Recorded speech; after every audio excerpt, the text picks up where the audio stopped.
안녕하십니까. 금호공과대학교 입학팀장 유경입니다.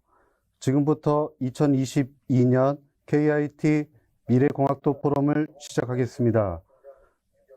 우선 바쁘신 와중에 포럼에 참여해 주신 학생 및 학부모님께 감사 말씀드립니다. KIT 미래공학도 포럼은 공학에 관심을 가지고 있는 지역 고등학생들이 진로를 체험하고 설계하는 기회를 제공하고자 마련하였으며 올해 총 5회에 걸쳐 실시할 예정입니다. 오늘 첫 번째 포럼은 곽호상 금호공과대학교 총장님께서 공학 이즈 먼들이란 제목으로 공학의 의미, 필요성 및 미래 가치 등에 대해 강의를 해 주시겠습니다. 강의를 해 주실 곽호상 총장님은 서울대학교와 카이스트에서 기계공학을 전공하셨고 금호공과대학교 입학본부장, 산학협력단장, 전국대학교 산학협력단장 협의회 부회장 등을 역임하였으며 작년 11월 금호공과대학교 제8대 총장에 취임하셨습니다. 그럼 지역 고등학생들에게 공학의 의미에 대해 강의를 해주실 곽호상 총장님을 모시겠습니다.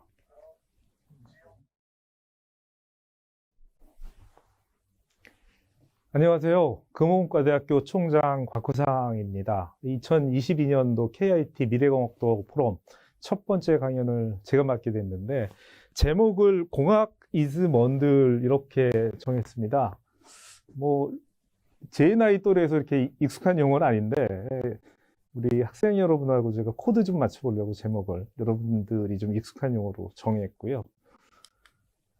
네, 오늘 제가 말씀드릴 내용은 첫 번째 공학이란 뭔지 한번 알아보려고 합니다. 공학 잘 알고 있는 것 같은데 공학이 진짜 뭐지? 라고 하면 설명하기가 또 그렇게 만만치는 않은 용어예요. 그리고 이 전문가 또는 대학생 입장에서 공학이라는 얘기는 하기 쉬운데 우리 오늘 참여하신 대부분의 그 참석자들이 고등학생이신데요. 고등학생 관점에서 보면 공학을 배워본 적이 없잖아요. 그러면 익숙한 게 과학이나 수학일 텐데 과학과 수학, 공학 이걸 비교를 해보면 공학이 뭔지 조금 이해하기가 쉽지 않을까 그래서 이런 내용을 준비해 봤고요. 그리고 무엇보다도 지금 공학에 관심을 갖게 되는 이유 중에 하나가 4차 산업혁명입니다. 미래산업이라고 보통 얘기도 하는데 이 미래산업과 공학이 어떤 관계를 갖는지 그리고 이 미래산업을 담당하는 핵심인 공학을 하는 사람들 엔지니어라고 합니다. 엔지니어의 미래는 어떨 것인지 이런 얘기들을 오늘 해보려고 합니다. 그리고 끝으로 이 공학을 하는 대학이 있죠. 우리나라에서 가장 잘하는 대학 금호공과대학을 여러분께 소개해 드리도록 하겠습니다. 네, 캐리커처 보이시나요? 네, 이렇게 생긴 사람이 얘기를 했으면 좋을 텐데 제 실물이 이만큼 받쳐주진 못하죠. 어쨌거나 재미있게 들어주시기 바랍니다. 네, 첫 번째 주제입니다. 공학이란 무엇인가? 공학이란 무엇인가? 영어로는 엔지니어링이라고 합니다. 공학, 많이 들어본 단어고 우리 알고 있는 것 같은데 한번 살펴보도록 하죠.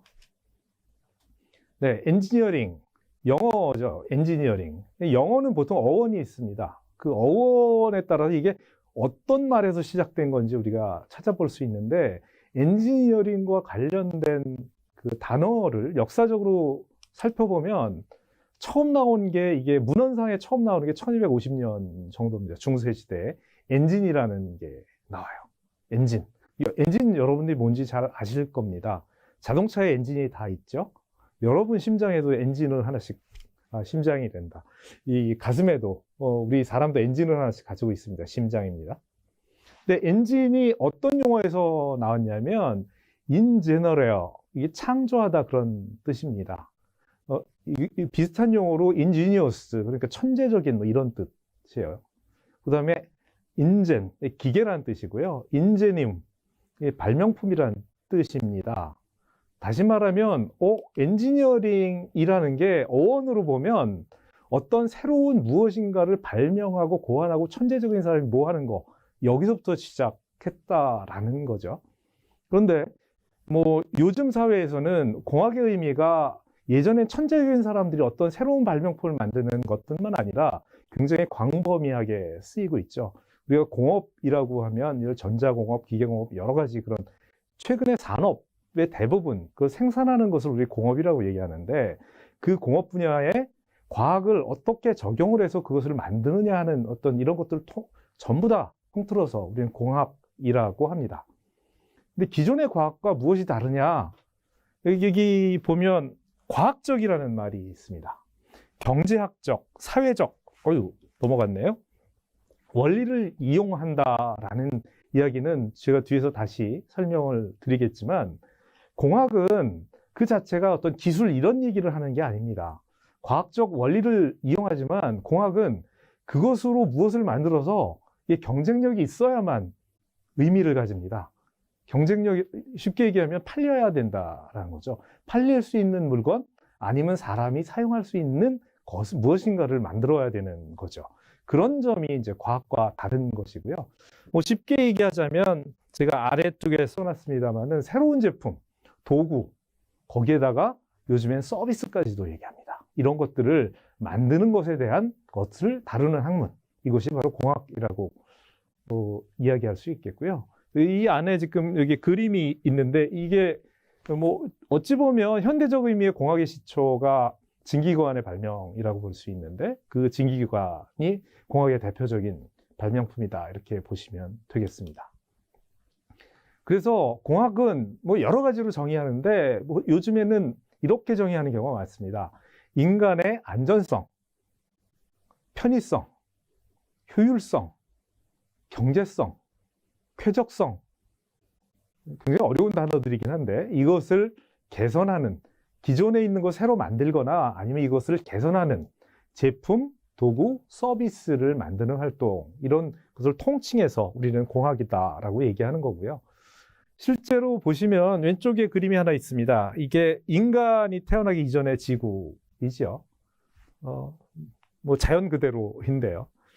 오른쪽에 있는 그림을 보시면 인간의 공학 기술에 의해서 오늘날의 현대의 도시 문명이 어떻게 만들어졌는지 볼 수 있는데 사람들이 사는 공간에서 사람들에게 필요한 것들을 만드는 재반 활동, 이런 것을 공학이라고 이야기할 수 있겠습니다. 네, 공학이 역사를 살펴보면 엄밀한 의미에서 그러면 공학은 뭐 최근에만 된 거냐? 뭐 그렇다고 볼 수는 없습니다. 기원전에도 우리 석기시대 때 돌 깎아서 만든 거, 이것도 뭐 큰 의미의 공학이었고요. 기원전에 저 큰 피라미드를 어떻게 만들었는지 모르겠지만 피라미드 만든 거, 이거 대단한 공학적인 기술이 들어간 겁니다. 그리고 로마 병정들이 그 기원전에 세기를 제패할 수 있었던 것들은 저 갑옷 같은 것들을 굉장히 과학적으로 설계를 해서 만들어서 입었어요. 이런 것들이 다 공학적인 일들이고요. 그 다음에 이제 기원 후로 돌아오게 되면 우리나라의 축구기 만든 거, 대표적인 뭐 과학적인 발견일 수 있지만 공학적인 기술이고, 증기기관, 비행기, 이런 것들이 우리가 알고 있는 공학의 한 부분이고 기술이다 이렇게 보실 수 있겠고요. 뭐 요즘에는 뭐 로봇, 인공지능, 자율주행차, 그 다음에 요즘 뭐 우주, 뭐 로켓 비행하는 뭐 이런 것들, 종합적인 것. 사실은 공학의 어제와 오늘을 보면 예전에는 특정한 분야에 한정돼 있었다면 지금은 여러분 생활 전반에 걸쳐서 있는 모든 부분에 공학적인 요소들이 다 들어가 있고 그런 제품들을 만드는 것이 공학이다 이렇게 말씀드릴 수 있겠습니다. 네, 공학 분야를 살펴보면요. 이렇게 해야 좀 잘 보이겠네요. 맨 왼쪽 위에 있는 거, 시빌 엔지니어링. 발음 조심하셔야 됩니다. 시빌 엔지니어링. 우리말로는 토목공학입니다. 이게 역사가 가장 오래된 공학이에요. 우리가 집 짓고 산 지가 굉장히 오래됐고, 다리, 뭐 이런 거 길 만들고 하는 것들, 이런 부분에 대한 것이 있고요. 두 번째로 역사가 오래된 것이 토목공학과 함께 이게 요즘 말로 하면 방위산업입니다. 무기 만드는 거예요. 예전에 칼 만들고 창 만들고 했던 거, 요즘엔 뭐 미사일, 그 다음에 비행기 만드는 거. 사실 항공산업은 어찌 보면 이 방산, 비행기 산업은 거기서 출발한 것이라고 볼 수 있겠고요.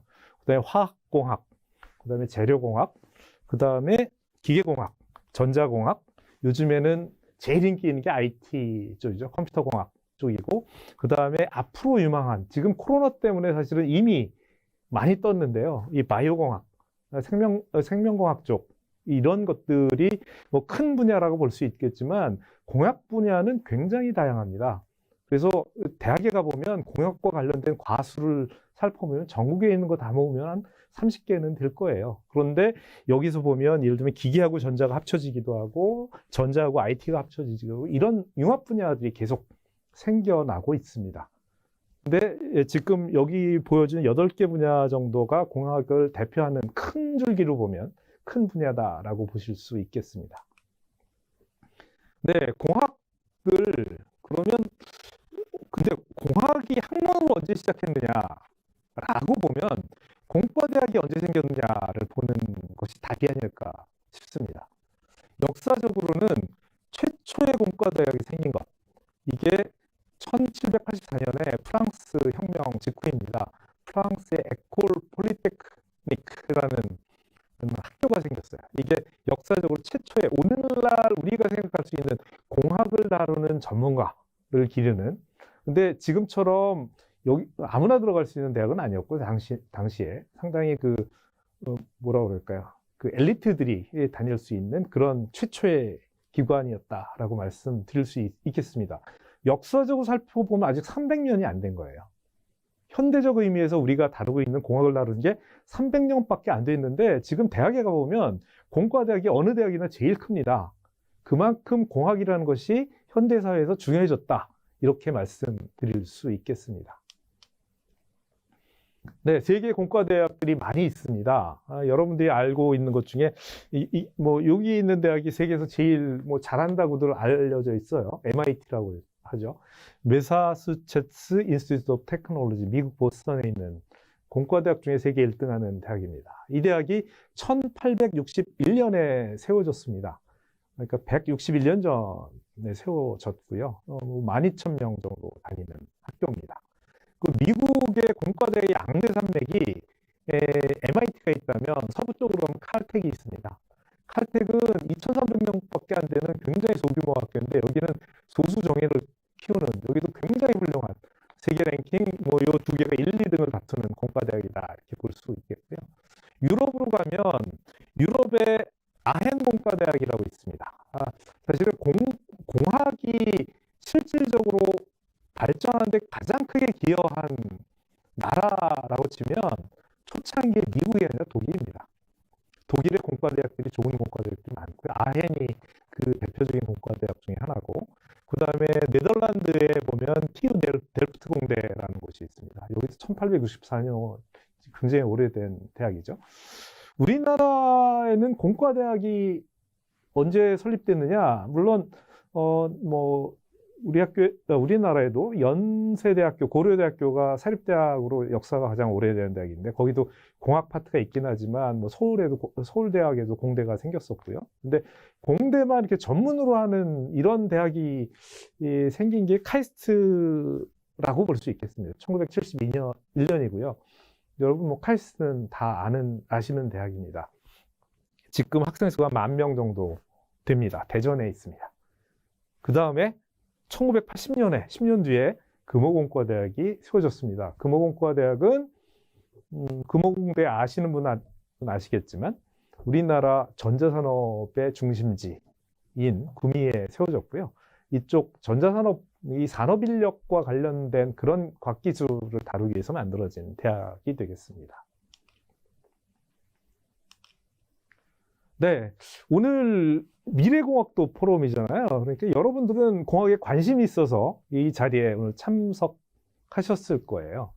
근데 제가 뭐 관심 있는 분도 있고 보통 일반 분들을 만나면 관심 있는 분들, 없는 분들 섞여 있잖아요. 관심 있으세요? 그럼 있다. 왜 관심이 있을까? 여러분은 관심이 있으시니까 이거 듣고 계실 텐데, 나는 왜 공학에 관심이 있을까? 자, 지금부터 3초의 시간을 드릴 테니까 한번 스스로 답해 보시겠어요? 하나, 둘, 셋. 답하셨나요? 네, 이게 대면이었으면 참 좋았을 텐데요. 여러분한테 제가 직접 이렇게 묻고 대답했으면 훨씬 더 좋은 시간이었을 텐데 대면이라 굉장히 아쉽게 생각합니다. 네, 제가 답을 몇 개 좀 적어왔어요. 여러분들이 좀 익숙하죠? 네, 수능 보려면 이렇게 오지선다 문제 많이 풀어야 되는데요. 네, 1번, 과학과 수학이 재미있어서. 공학하는 사람들이 기본적으로 과학, 수학 재밌어 하는 사람들이 많아요. 과학, 수학이 재밌어서, 공학이 좋을 것 같아. 두 번째, 공학가 뭔가 만드는 거라고 그랬죠. 나는 공부는 모르겠지만 어려서부터 뭔가 뚝딱뚝딱 하면서 만드는 거나 되게 재밌었어. 그거 나 좋아. 이런 학생들이 있습니다. 사실은 1번보다는 2번 학생이 훨씬 공학에 적절한 사람이에요. 3번, 과학기술이 인류 역사 문화 발전에 너무 공헌한 바가 많아. 나도 인류 문명에 이바지하고 싶어. 이런 과학자가 될래. 뭐 이런 꿈 가지신 분들도 있습니다.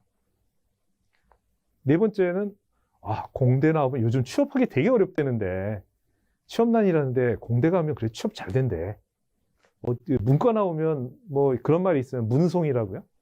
문과 나와서 죄송하다는 뭐 이게 우스갯소리가 있는 만큼 문과 쪽 취업이 굉장히 어려운 게 사실입니다.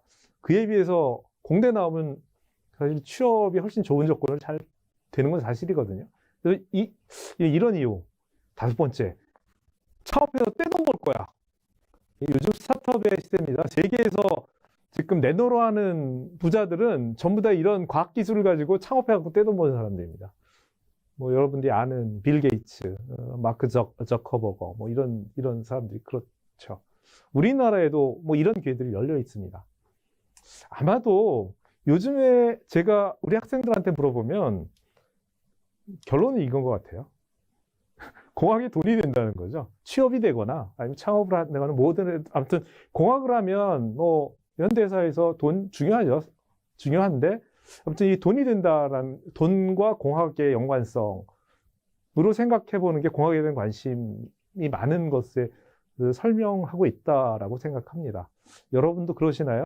이게 왜 관련성이 있는지는 뒤에 뭐 이야기하다 보면 자연스럽게 또 나오겠죠. 자, 공학, 과학, 수학에 대한 얘기를 하려고 하는데요. 이 얘기를 할까? 사실 제가 고민을 좀 했습니다. 질문이 또 하나 있어요. 아까 공대에 관심 있는 분들 얘기를 했었는데 관심 없는 분들도 있거든요. 근데 왜 공학에 관심이 없어요? 물어보면 네, 1번. 수학, 과학이 너무 어려워. 이건 너무 골치 아픈데 공학? 이건 수학, 과학 하는 거 아니야? 이런 얘기죠. 너무 어려워서. 2번. 공학 뭐 만드는 거 일하는데 난 그런 거 싫어. 만드는 거 그런 거 난 관심 없어. 취미도 없고. 세 번째. 아니야. 공학이 싫은 게 아니라 나는 내가 좋아하는 거 딴 거 하고 싶은 게 있어. 나 글 쓰는 거 좋아하고 여행 다니는 거 좋아하고 아니면 뭐 다른 거 하는 거 좋아하는 거죠. 아니면 사회에 대한 이야기를 하는 걸 좋아하고 이러면 그 전공을 찾아가는 것일 수 있고요. 네 번째, 얘기 들어보니까 공대가 되게 빡시대는데 이런 거예요. 아마 조금 빡실 겁니다. 공대가 빡세다는 거는 우리나라만의 얘기가 아니라 이건 전 세계적인 얘기예요. 미국에서도 전체 단과대학 중에 공학의 과정을 이수하는 게 일반적으로 가장 어렵다고 되어 있습니다. 그건 뭐로 나타나냐면 우리나라는 대학교 들어오면 바로 대부분 다 졸업하지만 미국에는 코스를 제대로 못 마치면 졸업 못하는 학생이 상당히 많습니다. 탈락률이 가장 높은 데가 공학이에요. 어려운 부분들이 있습니다. 근데 뭐 그것까지 예상해서 관심을 안 갖는 건 아닐 거고 뭐 그 밖에 여러 가지 이유가 있을 거예요. 아니 뭐 공대에 꼭 관심 가져야 돼? 난 그냥 관심 없어. 뭐 얼마든지 있을 수 있습니다. 그런데 뭐 저는 금호공과대학교에 있다 보니까 제가 만나는 학생들 또는 아는 사람들은 대부분 공대에 대한 이야기들을 많이 하는데요. 많은 숫자가 공대 싫어. 이유가 다수가 제가 알기는 이거예요. 공부 너무 어렵고 수학과학 너무 어려워. 그래서 수학과학이랑 공학이랑 뭐 똑같은 거냐? 뭐 이런 얘기로는 한번 여러분하고 해보고 싶어서 이 주제를 준비했습니다. 네, 공학, 과학, 공학, 수학. 어떻게 하냐? 공학 대 과학. 이게 뭐 상당한 대결 구도네요. 공학 대 수학. 사실은 이 대결하는 구도는 아닌데요. 차이점도 있고 공통점도 있습니다. 뭐 정리를 해봤거든요. 네, 과학하고 먼저 공학을 한번 비교를 해봤습니다. 광학, 사이언스라고 얘기하죠. 여러분들이 공학은 고등학교 교육과정에 예전에 제가 고등학교 다닐 때는 있었습니다. 상업을 배우든지 공업을 배우든지 했었어야 되는데 요즘에도 이 과목이 있긴 한데 여러분들이 수능을 안 보니까 대부분 이수 안 하는 거나 관심 안 가지고 있죠. 여러분들이 수능 볼 때 꼭 특히 필요한 거, 이공계를 가려면 꼭 필요한 게 물리, 화학, 생물, 지학 이런 겁니다. 1, 2 이렇게 있습니다. 그래서 여러분들이 과학 그러면 뭔지 잘 알아요. 근데 공학은 기계공학, 전자공학, 화공, 전화기라고 하죠. 컴퓨터공학 뭐 이런 것들이 있습니다. 근데 기본적으로 과학하고 공학은 목적 자체가 다릅니다. 비슷한 일을 하는 것 같은데. 예를 들면 똑같은 것들을 어떤 하나의 현상에 대해서 연구를 하는데 과학에 있어서는 목적이 그 현상을 탐구하는 겁니다. 저게 왜 저렇게 되지? 저렇게 되는 이유는 뭘까? 그 메커니즘을 설명하고 그것들을 알아내는데 지식을 얻는데 그 결과물이 지식이에요. 그 법칙이나 원리가 될 겁니다. 이거를 알아내는 게 우리의 관심사입니다. 이에 비해서 공학은 아까 인간의 뭐 경제성, 무슨 뭐 편의성 이런 거 증진하려고 해서 하는 활동이라고 말씀드렸잖아요. 그러니까 인간의 현실 문제를 해결하는 것이 공학의 목적입니다. 그래서 중요한 것이 과학에서는 왜 이런 일이 일어나는가? 메커니즘이라면 공학에서는 어떻게 그걸 만드는가? 어떻게 해결할 거냐? 방법이 중요해요. 그래서 뭐 기술을 그럴 때 예전에는 노하우라는 얘기를 많이 했어요. 어떻게 하는지를 아는 거. 이게 바로 어찌 보면 공학의 핵심적인 키워드입니다. 이게 어떤 동일한 실험을 해도 방법론이나 판단 기준이 상당히 다른데 따라서 과학에 있어서는 어떤 실험을 해서 내가 이런 원리로 작용해. 그리고 원리를 알았어요. 중요한 게 이게 증명 가능하냐가 중요합니다. 실험을 해서 맞잖아, 이렇게 되잖아라고 증명하는 것이 매우 중요합니다. 최종적으로 증명하지 못하면 과학적으로는 가치가 없어요. 근데 공학은 증명할 필요가 없어요. 증명할 필요가 없이 판단 기준이 뭐냐면 어떤 걸 했어. 이게 경쟁력이 있느냐 없느냐가 중요합니다. 다시 말하면 기존에 내가 어떤 예를 들까요? 뭐 칠판이라는 것도 지금 우리 전자칠판 이렇게 쓰고 있는데 예전 칠판하고 전자칠판을 만들었어. 전자칠판이 더 좋은가? 사람들이 더 쓸 거냐? 사람들에게 더 편리한 거냐? 이게 의미가 있느냐?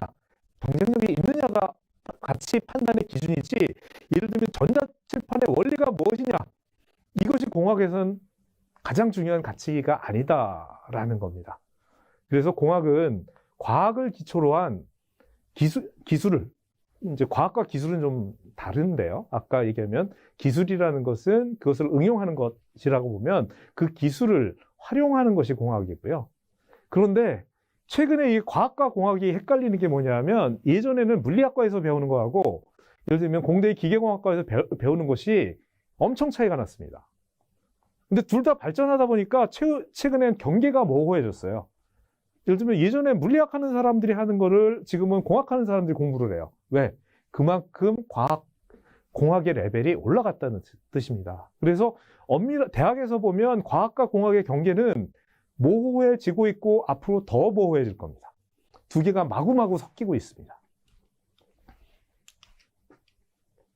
네, 그 다음에 과학을 구분하는 중요한 기준 중에 하나가 돈인데요. 아까 과학이 지식을 만드는 거라고 얘기했지 않습니까? 이거는 약간 뭐 우스갯소리 같은데 돈을 들여서 다시 연구를 해서 어떤 새로운 지식을 만드는 거 이걸 우리는 과학이라고 보통 얘기합니다.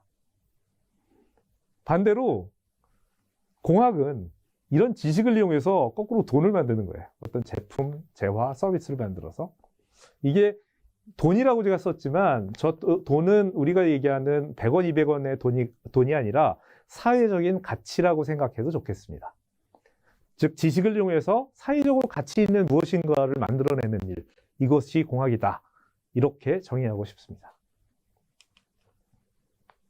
네, 과학과 공학이 어떻게 다른지 이 그림이 아주 정확하게 잘 설명해주고 있어요. 여기 이 그림 보시면 컵 위에다가 여기 포크 두 개를 겹쳐서 여기 보시면 여기 있는 데에 동전을 끼워서 기가 막히게 밸런스를 잡아놓은 겁니다. 이게 수학적으로 적분하고 어쩌고 저쩌고 해서 소위 그 매스 밸런스, 무게 균형을 맞추면 되는 거예요. 이건 과학적인 사실로 증명을 할 수 있고 그렇게 하면 된다는 거 우리가 원리도 알 수 있고 그 원리에 맞춰서 저렇게 디자인을 하면 됩니다. 그런데 공학은 저렇게 하지 않아요. 왜? 저렇게 하는 게 굉장히 어렵거든요. 실제로 만드는데. 그럼 공학에서는 어떻게 하느냐? 목적 자체가 나이프를 이 컵에다 붙이는 거라면 굉장히 다양한 방법이 있어요. 그 중에 가장 손쉬운 방법이 이겁니다. 테이프로 그냥 붙여. 테이프로 붙이지 않고 풀로 붙이는 것도 방법이, 접착제를 사용하는 것도 방법이 있을 수 있고요. 아니면 이 컵에다가 거기다 홈 같은 걸 만들어서 나이프가 이렇게 딱 꽂힐 수 있도록 만드는 것도 방법일 겁니다. 그러니까 위에 있는 것이 과학이고 아래에 있는 것이 공학입니다. 따라서 공학에서는 추구하는 바가 과학과 무엇이 다른지는 굉장히 명확하다라고 보시면 되겠어요. 그래서 기술은 응용과학이라고 보통 얘기를 하고요. 공학은 기술을 활용해서 가장 효율적인 방법으로. 근데 여기 효율이라는 문제를 해결하는 건데 효율이라는 게 절대 가치가 아닙니다. 예를 들면 100년 전에 가장 효율 좋은 게 지금 효율 좋지는 않아요. 지금의 가장 효율이 좋은 게 10년 후에 효율이 좋아지지 않습니다. 시간에 따라 효율의 기준이 달라지기 때문에 그래서 그것에 맞춰서 과학적인 사실은 하나, 원리는 일정하지만 공학은 지속적으로 발전하는 것입니다. 그래서 공학이 점점 더 커지는 거다. 이렇게 보시면 되겠고 빠르게 변하는 세상에 가장 가깝게 반응하는 학문, 이것이 바로 공학이다. 이렇게 이해하시면 되겠습니다. 네, 공학은 경제성, 효율성을 따지는 실용학문이다. 네, 실용학문입니다. 경제성, 효율성, 이걸 어떻게 설명할까 그러다가 제가 여러분이 좀 익숙한 주제를 하나 가져왔는데요. 여러분 고등학생이면 이제 루트 2 배웁니다. 이거 무리수라고 배워요. 무리수는 이렇게 소수수 1.414, 213, 562 저쩌고 해갖고 이게 끝없이 가는 겁니다. 그리고 루트 2가 정확한 값이 얼마다라는 건 수학적으로 우리가 알고 있는 값이에요. 근데 어떤 물건을 만드는데 예를 들면 이 물건의 길이를 다시 말하면 이 면적이 2가 되도록 사각형을 그려야 되겠다. 그러면 한 면의 길이가 루트가 2가 돼야 되겠죠. 그럼 루트 2가 되게 물건을 만들려면 깎으라고 우리가 요청을 해야 될 거예요. 거기에다가 한 면의 길이가 루트 2cm가 되게 깎아줘. 그럼 이렇게 깎으라는 얘기입니다. 근데 실제로는 어떻게 하냐면 1.414m, 루트 2m가 아니라 1.414m로 깎아줘 라고 보통 요청을 해요. 이 기계가 공인데요. 이 얘기는 뭐냐면 밑에가 잘렸잖아. 부정확하네. 실제로는 저 끝에까지 갈 방법이 없잖아요. 그러니까 어디선가 잘라야 됩니다. 1.414에서 자르면 이건 무슨 얘기냐면 0.001m니까 1mm죠. 1mm 이하는 신경 안 쓸 테니까 거기서 오차가 예를 들면 0.5mm 오차가 나도 괜찮아. 거기서 깎아줘. 그렇게 만들어줘. 이런 얘기예요. 그런데 이거를 한 자리 더해서 1.4142m로 깎아주세요 라고 하면 이건 0.1mm 단위까지 정확하게 깎아줘야 되는 거예요. 거기 한 자리가 다시 말해 1.414214m로 이렇게 깎아달라고 요청을 하면 무슨 얘기냐면 마이크로 단위로 정확하게 맞춰달라는 얘기거든요. 이게 무슨 차이가 있어? 엄청나게 큰 차이입니다. 공학적으로는. 1.414m로 깎아달라고 그러면 뭐 그냥 우리 칼 같은 거 아니면 어떤 공작기구가 그렇게 커팅을 하면 돼요. 마이크로 단위로 깎으려면 초정밀 가공을 해야 됩니다. 여기서 정밀도가 하나씩 올라갈 때마다 가공비가 10배씩 올라가요. 다시 하면 가격이 이렇게 만들 때와 이렇게 만들 때하고는 가격 차가 수십 배, 수백 배가 나게 되는 거죠. 이 경제가 들어간다는 뜻입니다. 따라서 공학은 이런 개념 없이 이거를 루트 2라고 주장하면 큰일 나는 거죠. 이게 바로 공학하고 과학의 차이입니다. 여기에서 끝나는 게 아닙니다. 여러분 표준이라고 들어보셨어요? 표준, KS 마크, KS 표준 이런 게 있죠. 그거를 1.414로 하면 1mm 단위로 해야 되는데 1.4m. 근데 이런 게 굉장히 많이 쓰이면 나라에서 그냥 표준을 정해버려요. 1.4m로 하자. 왜? 루트 2가 제일 좋은 건 아는데 그게 414까지 해갖고 하기 어려우니 1.4m로 대충 맞추자. 표준을 결정을 해보면 다 똑같이 만들어요. 대량 생산이 가능합니다. 그럼 이렇게 만들 때보다 이렇게 만들 때 가격이 10분의 1, 100분의 1로 줄어요. 여러분 그 자동차 아시죠? 자동차 좋아하는 학생들 많을 텐데 자동차가 수제 자동차들이 있습니다. 굉장히 비싸요. 손으로 만들기 때문에. 뭐 한 대에 수억씩 합니다. 근데 그게 정말 우리가 사는 2천만 원짜리 보통 뭐 3천만 원짜리 차보다 그게 정말 수제차가 엄청나게 좋은 거냐? 비싼 이유의 첫 번째는 손으로 만들기 때문이에요. 그 차를 대량 생산으로 하면 가격을 몇 천만 원대로 줄일 수 있습니다. 그런데 희소성으로 해서 대량 생산 안 하는 것일 뿐인 거죠. 이런 표준의 개념, 공차의 개념, 이것이 바로 공학과 과학을 실질적으로 가르는 굉장히 중요한 기준이다. 과학은 따라서 여러분들이 공학에 관심이 있으면 실제로 이런 것들을 잘 해야 되는 거죠. 그래야 돈을 벌 수 있습니다. 네, 이제 수학에 대해서 한번 얘기해 볼까요? 수학.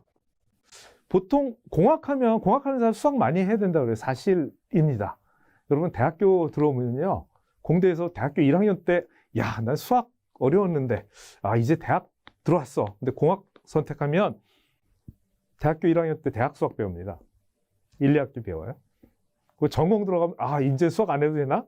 2학년 때 가면 공학 수학도 배웁니다. 네. 그리고 뭐 확률 통계 또 따로 배우고 그런 게 중요하니까 배우는데 그러면 나는 공대 들어왔는데 왜 수학만 하지? 이런 얘기들을 하는데요. 이거는 공학 문제를 우리가 과학적으로 공학 문제를 해결한다는 게 뭔지를 좀 알아보면 됩니다. 첫 번째 어떤 문제가 있어요. 공학적인 문제가 있습니다. 기계공학적인 문제, 전자공학적인 문제, 화공, 재료. 문제의 형태는 다르지만 우리가 풀고자 하는 해결해야 될 문제가 있어요. 이거를 과학적으로 한다는 건 경험에 의해서 이렇게 하는 게 좋을 것 같아요 하고 뚝딱뚝딱 하면 과학이 아니죠. 과학은 그것을 뭔가 논리적으로 해결해야 되는데 논리적으로 해결한다는 건 그거를 풀기 위한 뭔가 식으로 만들어 방정식을 만든다는 얘기입니다. 공학적인 문제로부터 어떤 방정식을 만들어요. 수학적인 식을 만드는 거예요. 이거를 수학적인 모델링이라고 그래요. 이건 공대에서 배우는 것 중에 하나입니다. 그래서 방정식을 만들어 놓으면 그 다음에 답을 구하려면 풀어야 되잖아요. 그래서 답을 구하는 거, 수학적인 해를 구하는 거, 이게 수학에서 하는 거예요. 그래서 이 풀이가 필요하죠. 그래서 대학에서 수학을 배워요.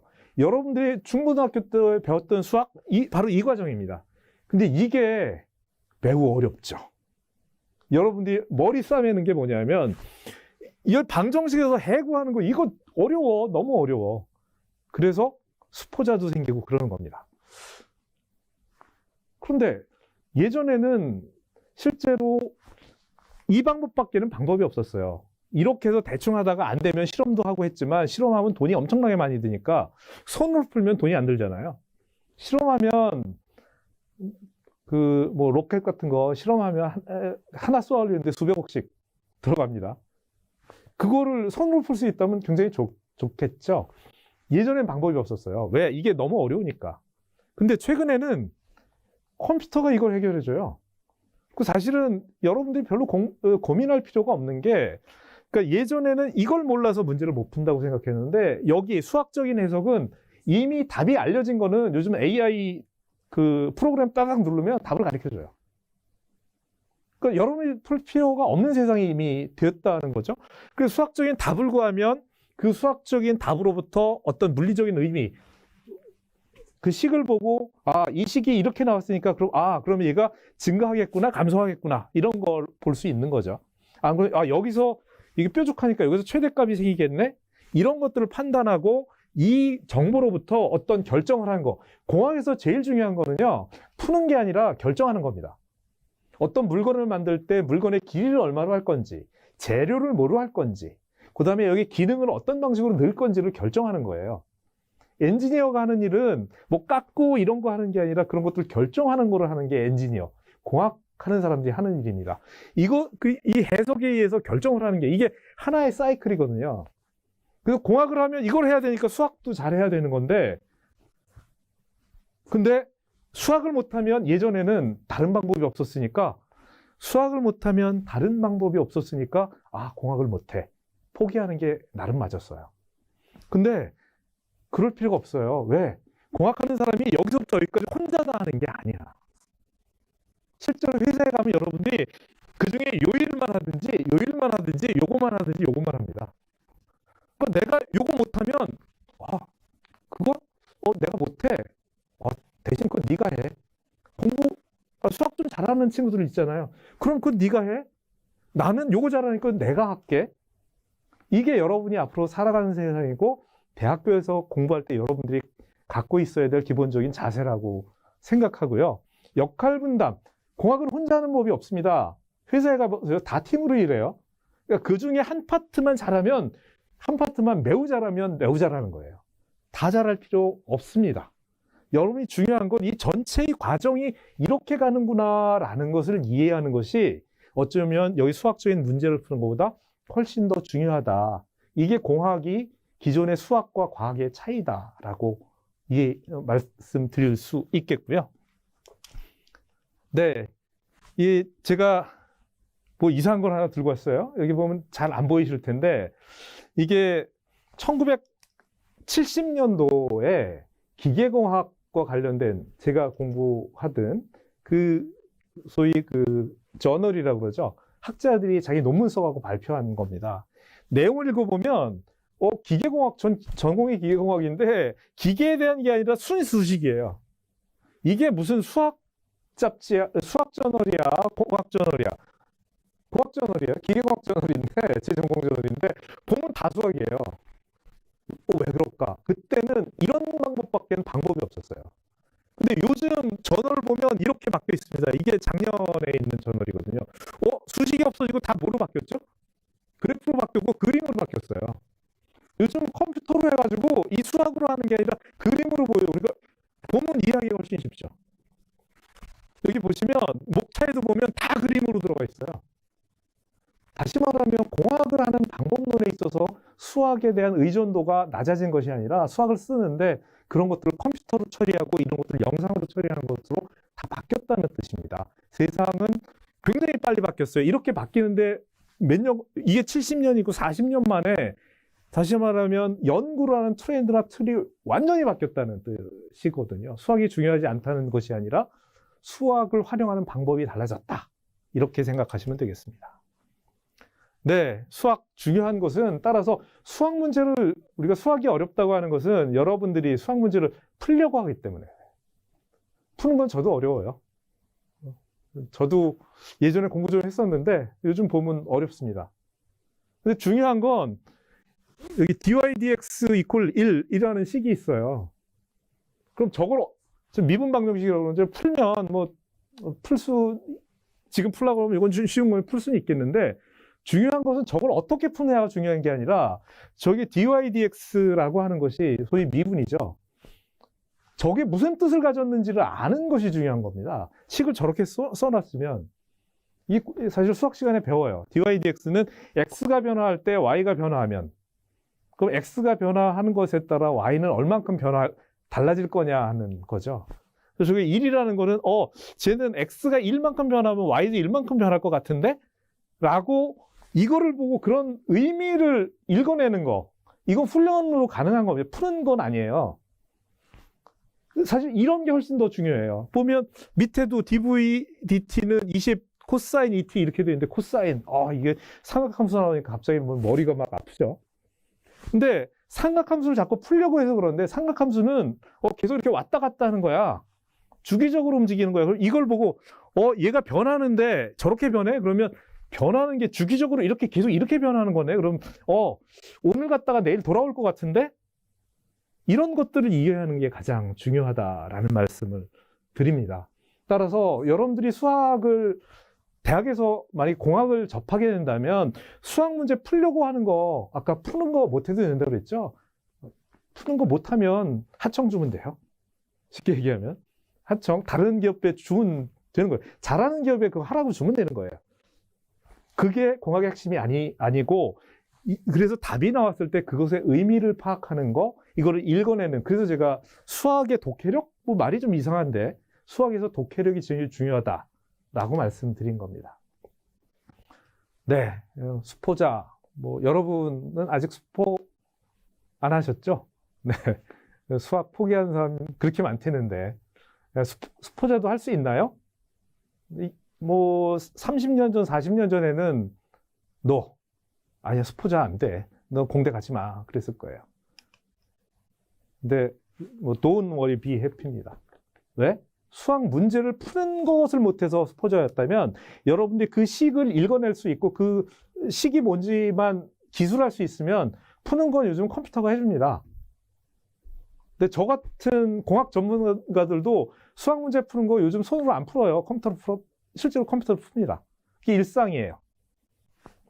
따라서 수학이 무섭다고 공학을 포기할 필요는 없다. 공학의 중심적인 포인트는 다른 데 있다. 이런 말씀을 드리고 싶습니다. 네, 세 번째 주제입니다. 4차 산업혁명과 공학의 미래. 4차 산업혁명, 많이 요즘 나오는 단어예요.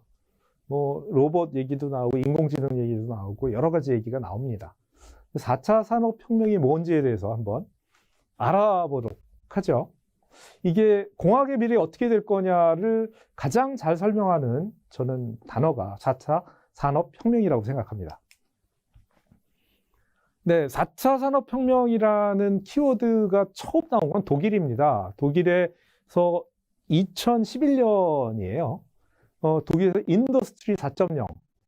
그러니까 4차 산업혁명이라는 말을 쓴 게 아니라 산업, 우리 소프트웨어 쓰면 버전 1.0, 2.0 이렇게 나오잖아요. 그래서 독일에서 인더스트리 1.0, 2.0, 3.0, 4에 이어서 4.0.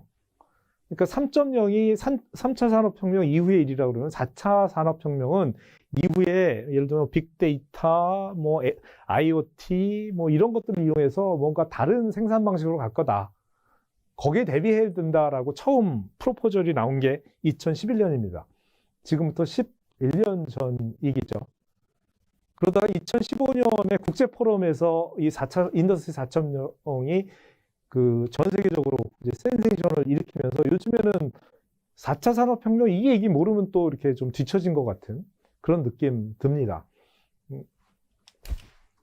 4차 산업혁명에 대해서 하나하나 한번 알아보도록 할게요. 4차 산업혁명이니까 산업혁명의 네 번째라는 뜻이죠.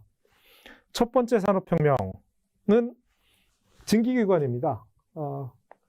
여기 보면 뭐 메커니제이션이라고 얘기했는데 인간의 힘으로 하든 생물의 힘으로 하든 말의 힘으로 하든 것을 기계의 힘으로 바꾼 거예요. 증기기관을 만들어서.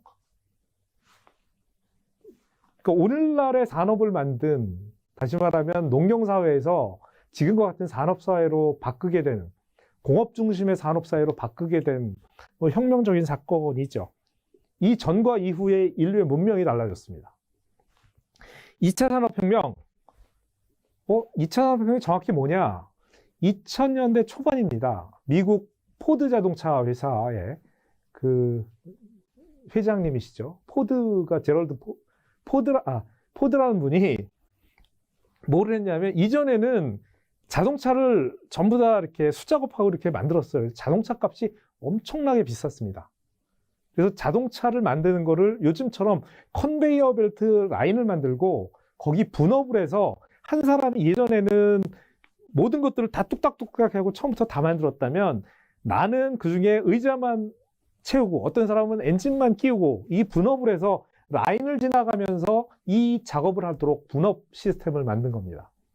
포디즘이라고 얘기하는데 이것을 통해서 생산성이 엄청나게 증가한 겁니다. 효율적인 생산이 가능했고 자동차 값이 10분의 1로 줄었어요.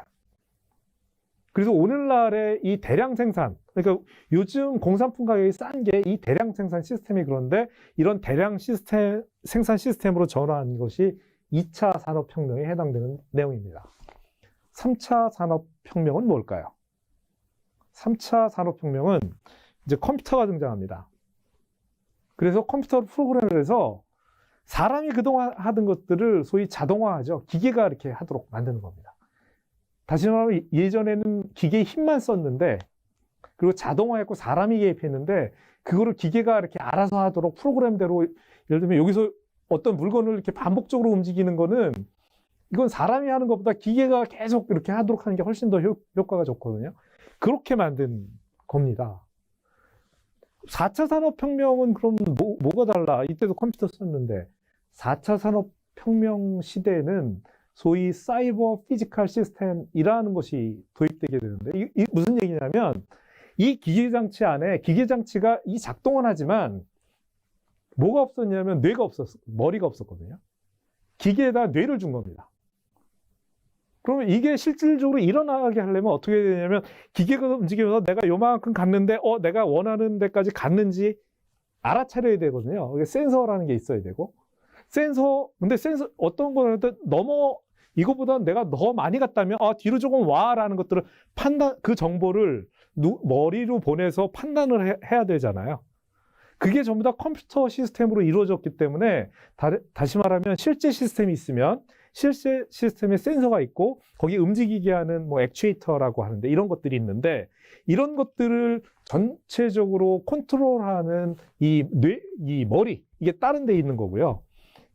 이거를 실제 시스템과 우리의 뇌의 역할을 하는 시스템이 따로 있는데 이걸 우리는 사이버 시스템이라고 얘기하는 거죠. 왜 마치 논리적으로 보면 물리적인 시스템과 똑같은 사이버 시스템이 또 하나 있어서 이 물리적인 시스템에 있는 정보를 이용해서 사이버 시스템에 어떤 의사결정을 하고 그것을 다시 명령을 내려서 실제 시스템이 작동하도록 하는 이런 형태의 시스템을 바꾸는 거 이게 4차 산업혁명의 핵심적인 내용입니다. 이 내용 여기 보시면 왼쪽이 실제 비행기고요. 오른쪽이 우리 가상의 사이버 시스템에 있는 비행기입니다. 그래서 이거 실제와 가상의 두 개가 쌍둥이다 그래서 디지털 트윈이라고 보통 얘기를 하는데 이런 방식으로 시스템이 바뀐다는 건데 사실 이런 얘기 되게 어려운 얘기예요.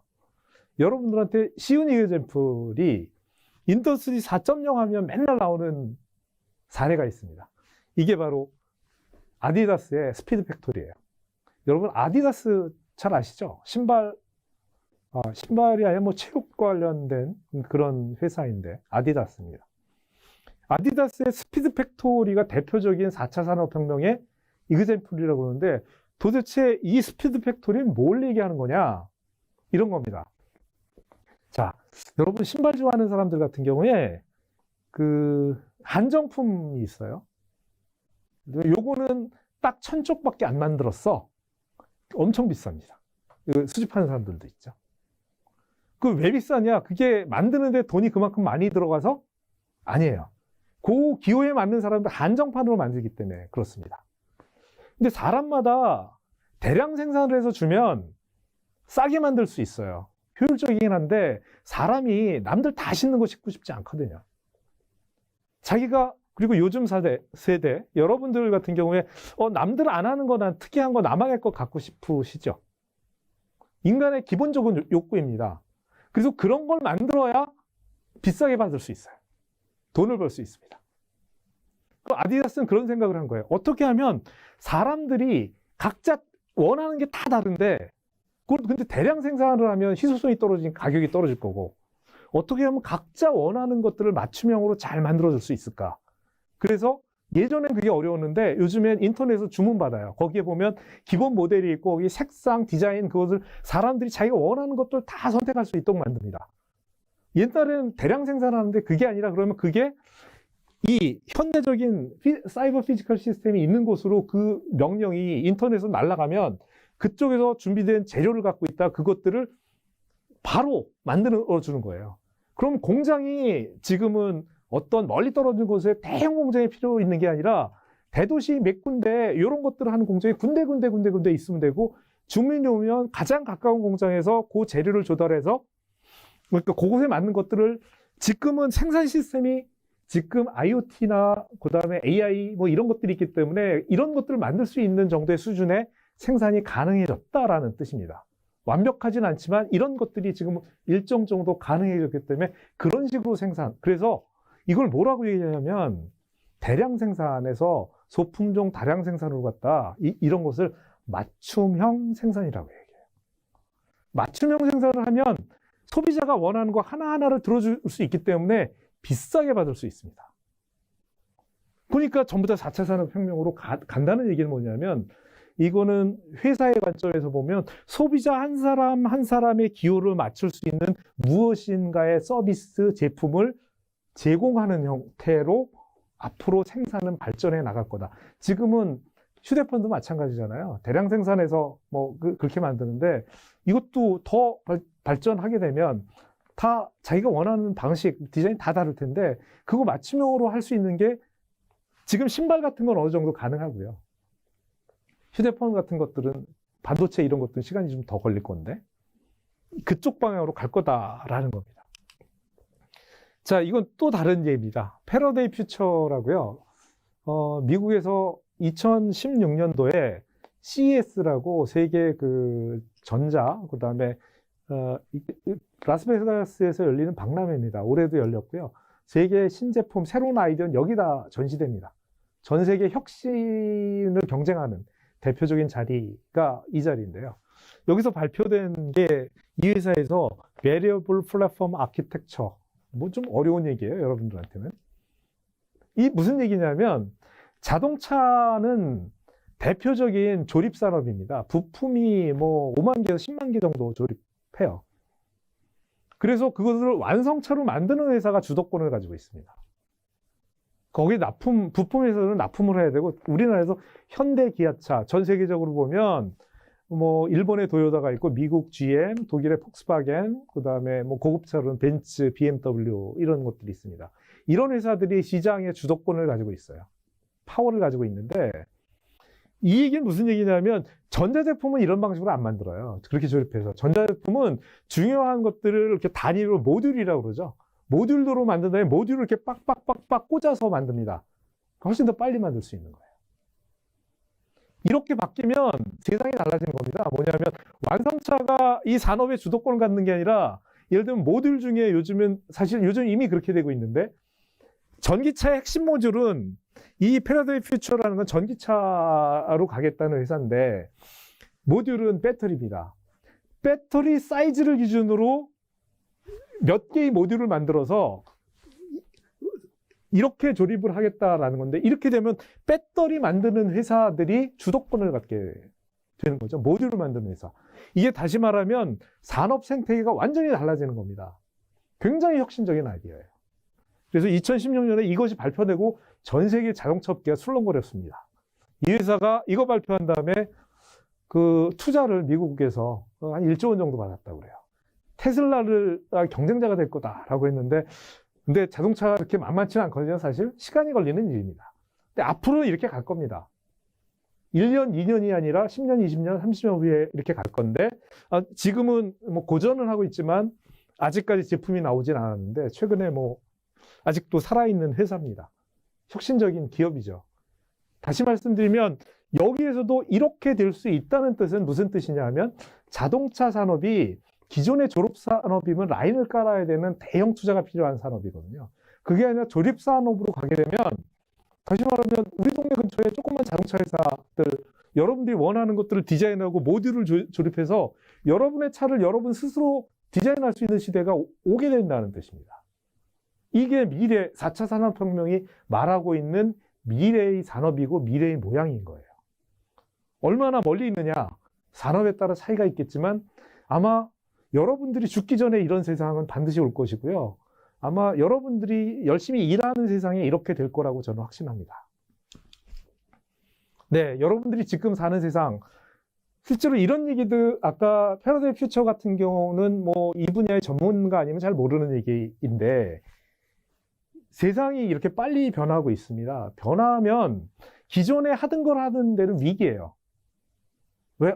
앞으로 내가 이거 계속 할 수 있을까? 대표적인 게 자동차 산업이에요. 아까 말씀드렸지만 부품이 5만 개에서 10만 개입니다. 전기차로 갈 거예요. 친환경 이슈도 있지만 전기차로 가면 부품 수가 5분의 1로 줄어듭니다. 아까 얘기했던 것처럼 모듈로 만드는 게 훨씬 쉬워진다는 뜻이에요. 그러면 부품 수가 10만 개였던 때면 그 10만 개의 부품을 만드는 회사들이 먹고 살았잖아요. 근데 부품 수가 5분의 1로 줄이면 부품 회사 중에 5분의 4는 망한다는 뜻이거든요. 이 위기입니다. 그럼 위기만 있는 거냐? 기회도 동시에 존재합니다. 그 앞에 그림이 안 그려져 있기 때문에 그쪽을 먼저 가는 기업은 지금보다 훨씬 더 잘 나갈 수 있는 거죠. 그러면 우리가 어떤 일을 해야 될 거냐가 명확해집니다. 자, fast follow라는 얘기가 있어요. first mover라는 얘기가 있습니다. fast follow 무슨 뜻이겠습니까? 굉장히 빨리 따라잡는 거예요. 추격형이라고 얘기합니다. 다시 말하면 내가 30등인데 1등이 저기서 뛰고 있어. 쟤를 열심히 쫓아가. 그래서 10등까지 쫓아가고 10등 제끼고 5등 제끼고 우리나라가 여태까지 이렇게 성장했어요. 근데 이제는 4차 산업혁명 시대는 이렇게 남 쫓아가는 걸로는 대표적인 예가 아이폰 볼 수 있습니다. 이게 애플이 있죠. 퍼스트 무버의 대표적인. 그쪽 산업을 새로 만들었어요. 아이폰은 하나 팔면 이윤율이 하나 팔면 그 공대에서 산업에서 물건을 하나 예를 들면 100원에 팔았으면 아이폰은 30원, 40원이 남아요. 그런 장사가 없습니다. 어떤 장사도. 보통 우리 삼성 잘한다 그러는데 10% 넘기기 어려워요. 그러니까 이 어떤 물건을 팔아서 이윤율이 10% 되면 굉장히 괜찮은 거거든요. 그런 것들을 생각을 하면 앞으로는 뭐를 해야 되냐면 퍼스트 무브, 새로운 것들, 그 다음에 아까 말씀드린 것처럼 소비자가 원하는 것들을 먼저 하는 거. 이것을 하면 기회가 있는 거고 쫓아가기만 하면 위기가 오는 그런 세상에 우리는 살고 있습니다. 네, 왜 엔지니어냐 이런 말씀 드려야 될 텐데요. 왜 엔지니어냐? 아까 얘기했죠. 취업이 잘 돼. 여기 오면 그래도 먹고 사는데 걱정이 좀 들 수 있어. 고생은 좀 되겠지만 맞는 얘기입니다. 그런데 뭐 좀 더 큰 의미로 여러 가지 얘기를 할 수가 있겠어요. 공학을 하는 사람을 예전엔 공학도라고 그랬어요. 공학도. 근데 공학도 그러면 뭔가 이 어감이 별로 안 좋죠. 공학도 그러면 별로 이렇게 공학도 뭐야? 학도병인가? 뭐 그렇기도 하고 좀 이상해요. 그래서 엔지니어라고 보통 많이 얘기를 합니다. 공학을 하는 사람, 엔지니어입니다. 엔지니어는 어떤 모습을 하고 있을까? 공학하는 사람. 여러분들은 공학하는 사람, 엔지니어 그러면 어떤 거를 상상하시나요? 어떤 모습?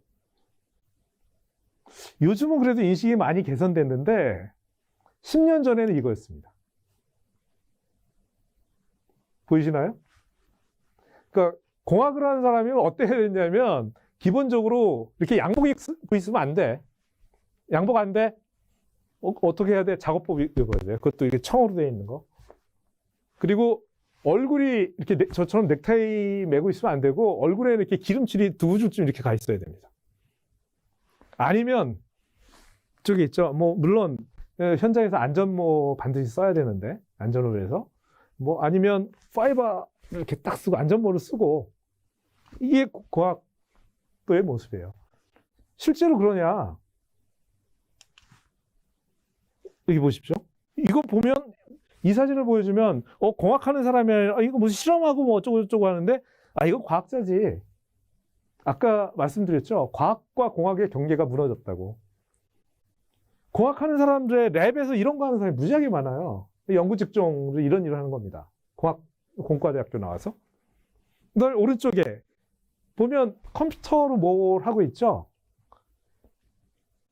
제 전공이 기계공학인데 기계공학 나오면 맨날 뭐 닦고 기름치고 뭐 망치질하고 뭐 무거운 거 들고 그런 거 안 합니다. 그런 건 로봇이에요. 주로 기계공학 하는 사람이 제일 많이 하는 게 컴퓨터 그리고 도면 그리고 이런 거 하는, 그 다음에 이런 것들을 도면만 그리는 게 아니라 도면을 그린 다음에 아까 수학적인 거 컴퓨터로 푼다고 그랬죠. 그래서 이게 안정한가, 동작을 잘하나 이런 것들을 전부 다 컴퓨터로 문제 풀어서 해석하고 하는 거, 그런 거 많이 합니다. 요즘에 이쪽 직종이 가장 많이 뜨는 직종이기도 해요. 이런 거 잘하면 취업 굉장히 잘 됩니다. 대기업에서도 잘 데려와요. 지금 엔지니어 모습은 이런 모습인데 여러분이 갖고 있는 엔지니어에 대한 모습이 어떤 모습인지 한번 여러분의 선배, 그 다음에 지금 뭐 삼성전자, 현대자동차 이런 데 다니는 엔지니어한테 한번 물어보십시오. 네, 엔지니어. 아까 엔진이라는 얘기를 했었어요. 그래서 창조, 발명품. 그래서 그 발명품이라는 의미의 엔진이 나왔고요. 그 엔진을 만드는 사람이란 뜻의 ER을 붙여서 예를 들면 선생님, teach, 가르치는 거죠. 가르치는 사람이 teacher잖아요. 그렇죠? 엔진을 만든 사람 엔지니어인 겁니다. 그래서 원래 본질적인 어원을 가지고 설명을 하면 엔지니어는 창조적인 제품을 설계하는 사람입니다. 그리고 어원으로 따져보면 엔지니어는 기본적으로 창조적이고 천재적인 사람이에요. 근데 지금은 이거는 옛날 얘기고 공학은 정말 보편화됐어요. 그래서 공학에 필요한 인재는 다시 말하면 신제품을 개발하는 아주 가장 첨단에 있는 연구자부터 시작해서 현장에서 현장 라인을 종합적으로 관리하는 사람도 엔지니어거든요. 그 라인과 특성을 알아야 되기 때문에, 공학적인 원리를 알아야 되기 때문에, 그래야 효율적으로 그것들을 잘 할 수 있기 때문에, 또 중요한 것은 그런 라인을 만들었을 때 라인이 그냥 항상 잘 돌아가는 게 아니거든요. 돌아가다 문제가 생기면 그 문제를 해결할 수 있는 능력을 가진 사람, 이것이 바로 공학하는 사람입니다. 엔지니어인 것이죠. 그래서 저는 엔지니어는 그냥 요즘 말로는 공학하는 사람이라고 하면 가장 적절한 표현이 아닐까라고 생각을 하고, 근데 그 공학이 여러분들이 생각하는 것처럼 아니면 예전에 생각했던 것처럼 이렇게 기름칠 두 줄 긋고 하는 일이 아니다 라는 말씀드리고, 최근에는 공학을 하는 일에 상당히 많은 부분을 컴퓨터로 하는 일로 대체되고 있습니다. 네, 그래서 엔지니어의 모습은 굉장히 다양할 수 있습니다. 네, 여러분이 좋아하는 네, 그 아이언맨인가요? 아이언맨도 엔지니어이고요. 뭐 이렇게 도면 그리고 건축 설계하는 분들도 계시고, 그 다음에 실제 실험실 같은 데서 뭐 이런 거 작업하고 하는 분들도 계시고, 그 다음에 이 산업 현장에서 실제로 어떤 것들을 뭐 센싱하고 이거 컨트롤하는 라인을 관리하는 분들도 굉장히 다양한 모습이 있다. 이런 말씀을 드리고 싶습니다. 그러니까 공대 가면 이렇게 될 거야 라고 여러분의 모습을 한 가지로 규정 짓지 마십시오. 공대생, 그 다음에 엔지니어의 모습은 굉장히 다양한 모습으로 존재합니다. 직군도 다양하고 여러분들이 갈 수 있는 것은 굉장히 많습니다. 네, 한국에서 엔지니어의 역할이 뭔가 보기 위해서 제가 이 화면을 가져왔어요. 작년 말이죠. 웅크타드에서 거기 웅크타드는 뭐 하는 데냐면 쉽게 얘기하면 세계를 이렇게 선진국이냐 개도국이냐 분리 이런 거 할 수 있는 권위를 가진 조직입니다. 유엔에 있는 조직인데요. 한국은 선진국이라고 정의를 했습니다. 전 세계에서 웅크타드에서 개도국, 개발도상국으로 정의했다가 선진국으로 위치가 바뀐 나라, 유일한 나라가 대한민국입니다. 우리나라는 전 세계에 지금 무역 규모나 이런 걸로 보면 10위 정도 되고요.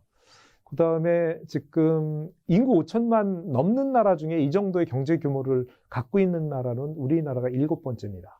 그래서 지금 우리가 G7에 들어가야 된다라는 얘기를 하고 있죠. 우리가 자부심을 가져줬습니다. 특히나 우리나라가 이렇게 선진국이 된 기본적인 힘이 어디 있느냐? 제조업이죠. 삼성, LG, 현대, 뭐 네이버, SK, LG, 뭐 포스코 등등 여러 나라들이 있습니다. 우리나라가 제조업 선진국인 이유를 보면, 예를 들면 ASML이라고 반도체 장비 만드는 회사예요. 이게 유럽에 있는 회사입니다. 근데 이 회사와 가장 많이 그러니까 아마 ASML의 엔지니어가 가장 많이 나와 있는 나라가 우리나라입니다. 삼성과 협업하기 위해서. 그만큼 우리나라의 제조업의 수준이 높아졌다라는 뜻이죠. 이 얘기는 뭐냐면 우리나라가 이렇게 잘 먹고 잘 살게 된 것의 핵심은 제조업에 있고, 제조업에 있다는 것은 누구의 역할이 크다는 얘기냐면 엔지니어의 역할이 매우 크다는 것입니다. 네, 이게 삼성전자 내부 전경이에요. 반도체 만들고 뭐 이런 데 공장 라인 들어가면 이렇게 생겼습니다. 뭐 그 클린룸이라 뭐 마스크도 하고 이렇게 들어가 있는데요. 생각을 한번 해보죠. 우리나라가 지금 삼성전자 반도체, 메모리 반도체 세계 1위입니다. 생각해보죠. 반도체를 대한민국에서 발명했습니까? 아니에요. 반도체 이거 맨 처음에 특허낸 게 발명한 게 일본입니다. 그래? 그러면 반도체 재료 관련되는 거에, 재료에서 우리나라가 뭐 독보적인 뭐를 가지고 있느냐? 소재. 아니에요. 재료에 대해서 우리가, 그러니까 이거는 대한민국 아니면 반도체를 못 만들어. 그런 거 아니죠.